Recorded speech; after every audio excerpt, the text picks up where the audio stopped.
ठीक है, मैं आसिम वकार साहब को इनवाइट करता हूं, एमआईएम के राष्ट्रीय प्रवक्ता हैं। वकार साहब, पहले चरण का चुनाव अब लगभग संपन्न, कल नॉमिनेशन की लास्ट डेट, और आप पिछली बार मेरे साथ डिबेट पे थे, तब आपने कहा था कि उत्तर प्रदेश में कई सीटों पर चुनाव लड़ाएंगे। मैं तो देख रहा हूं आप प्रत्याशी ही नहीं दिए, कोई कारण? नहीं, कोई कारण नहीं है। मेरी शुभकामनाएं हैं इंडिया गठबंधन के साथ जीते। अब तो आसान हो गया ना बिल्कुल। तो मुझे लगता है कि इन लोगों को तो शुक्रिया अदा करना चाहिए असद ओवैसी साहब का। किस बात का? कि कोई भी कैंडिडेट इनको नहीं दिया हम लोगों ने पहले राउंड में। ये भी तो हो सकता है मिला ना हो कोई आपको लड़ाने के लिए। नहीं, हो तो कुछ भी सकता है। हंसिए मत आप। हाँ, नहीं, हो तो कुछ भी सकता है, बात समझिएगा। हो तो कुछ भी सकता है। क्या जैसे? नहीं, जो आप कह रहे हैं सब हो सकता है, लेकिन इस वक्त मामला ये है कि इन लोग को शुक्रिया अदा करना चाहिए। एक जो डर था एमआईएम से, वो डर इनका खत्म हो गया है। और अब मेरी शुभकामनाएं हैं कि सब जीत के आइएगा, हारिए कोई नहीं। क्योंकि सारे आरोप एमआईएम पे आ जाते थे ना कि एमआईएम ना होती तो हम जीत जाते, एमआईएम ना होती तो जीत जाते। आप रह के क्या कर लिए जो न रह के आप रोने की बात? नहीं सर, देखिए अभी बताऊं आपसे, मसला ये है कि एसटी हसन साहब का टिकट कट गया, मुरादाबाद से कट गया। एसटी हसन साहब का टिकट कट गया। कैसे? मुरादाबाद से रुचि वीरा को टिकट दे दिया समाजवादी पार्टी ने। ये कहाँ की खबर लाए हैं सर? आप अरे उनका टिकट हो गया, पर्चा भर दिए शायद। अब आप कंफर्म कर लीजिए। आज पर्चा भर दिया उन्होंने? सर कंफर्म कर लीजिए। अच्छा, आपको अपने यहाँ की पता नहीं रहता, सपा का ज्यादा मालूम रहता नहीं, है। मुझे इसलिए लगता है कि मुरादाबाद से एसटी हसन को टिकट काट दिया, बिजनौर से सैनी साहब को दे दिया, कहीं से हरिंदर मलिक साहब को दे दिया, कहीं से किसी को दे दिया। सिर्फ ये पूछना चाह रहा था कि मुसलमानों, क्या तुम अब भी ये कहोगे कि ओवैसी साहब आ गए थे टिकट काटने? तुम्हारा तो बिल्कुल प्रतिनिधित्व खत्म किया जा रहा है। और अभी आपने वरुण गांधी की बात की थी, मैं एक मशवरा दे रहा हूं वरुण गांधी साहब को। संदीप सिंह जी ने कहा कि वो प्रधानमंत्री जी के खिलाफ बोलने लगे, प्रधानमंत्री जी को चैलेंज करने लगे।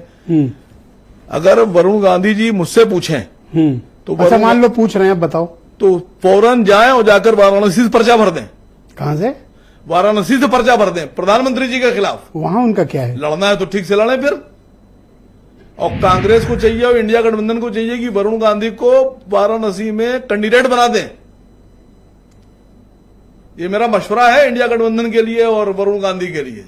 देखिए लड़ाई फिर कैसी होती है। तो आप साथ देंगे वरुण का तब?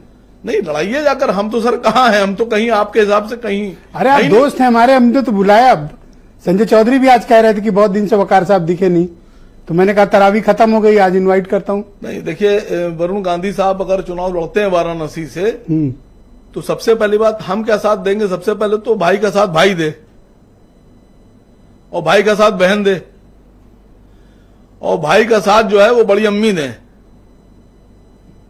समझिएगा सर, आपके साथ कुछ कांड हो गया यूपी में, आप जो चुनाव नहीं लड़ रहे हो? आपने तो तब बड़ा दावा किया था सर। मतलब मैंने बड़ी अम्मी का नाम ले लिया, भाई का नाम ले लिया, सर मैं तो आप पर आ रहा हूं सर, आप दूसरों पर खेल रहे हो। थोड़ा अपनी भी बता दो। नहीं, आप ये बताइए, आप बड़ी अम्मी का नाम सुन के आप बिल्कुल। सर आप छोटी अम्मी का भी ले लो, मुझे कोई इतराज नहीं है। नहीं सर, मेरा मशवरा है, बहुत प्यार भरा एक मशवरा है। मैं अखिलेश जी से भी कह रहा हूं कि आप बात कीजिए आपस में और वरुण गांधी को चुनाव लड़ा दीजिए वाराणसी से। सर आपको कोई चिमटे से छूने को तैयार नहीं, आप दूसरों को मशवरा 100 दे रहे हो। अरे बहुत से लोग हैं जिनको चिमटे से नहीं छुआ जा रहा है, चिमटी से भी नहीं छूते हैं लोग। मैं तो आपसे गुजारिश कर रहा हूं कि अगर बाई चांस जी अब उत्तर प्रदेश में 80 में से बीजेपी को लाकर बिल्कुल जीरो पे नहीं पटका, तो अब तो आप एमआईएम को गाली नहीं बकेंगे।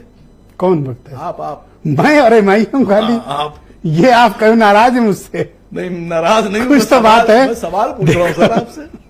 आप मेरे दोस्त हैं, मैंने एक मोहब्बत, मैं आपसे कभी नाराज नहीं हो सकता। मैंने एक मोहब्बत भरा सवाल आपसे पूछा है कि अगर अब हारती है सीटें तो जिम्मेदारी किसके ऊपर जाएगी? कसूर आप ही का माना जाएगा सर। अब भी हमारा कसूर है जी। मैं केपी मलिक जी को इनवाइट करता हूँ। बहुत तो ही हम सोच रहे हैं हम दुबई चले जाएं सर, चुनाव पर दुबई में रहे सर। थोड़ा तो सऊदीया हुआ, कुछ रिलीजियस काम भी कर लो सर, पॉलिटिक्स बहुत कर लिए, हज कराओ सर, उमरा कराओ जाके। केपी मलिक साहब को इनवाइट करता